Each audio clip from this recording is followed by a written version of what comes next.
They called her a monster, a mother who showed no emotion.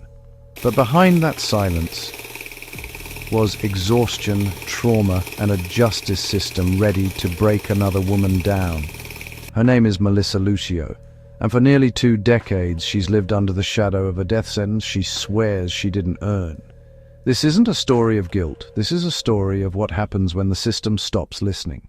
You're watching PBT Network, True Crime, where we uncover the stories they tried to bury. Hit subscribe, tap that bell, and join us, because this is where truth gets its second chance. February 2007, Harlingen, Texas. 2-year-old Mariah Alvarez was found unresponsive in her family's home. The tragedy was immediate, but the investigation was rushed. Within hours, detectives turned their focus on one person, Melissa, Mariah's mother of 14 children, grieving and in shock. For hours, she was interrogated, isolated, exhausted, accused. And under relentless pressure, she said what they wanted to hear, a confession, but not the truth.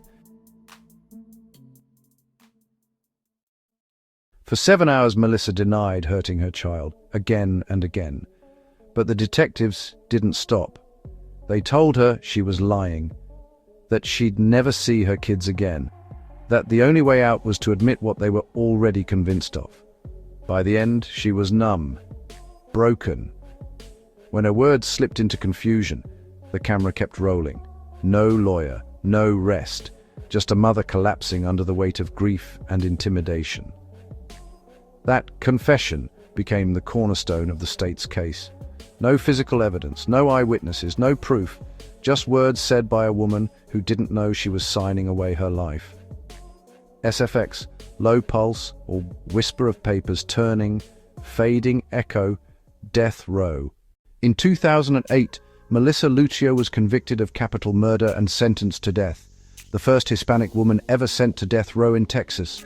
The jury never saw the full picture, not the history of abuse she endured, not the medical evidence that suggested a tragic fall, not the signs that pointed to something far more complicated.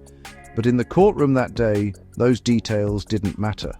The headline had already been written.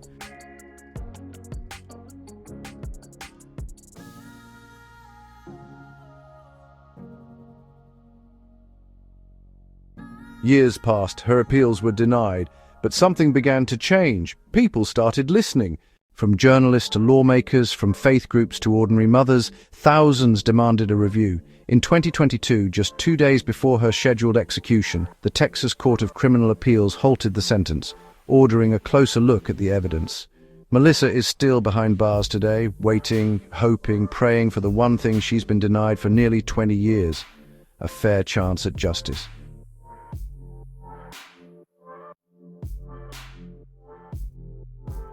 Because when the system rushes to judgment, innocence doesn't always survive.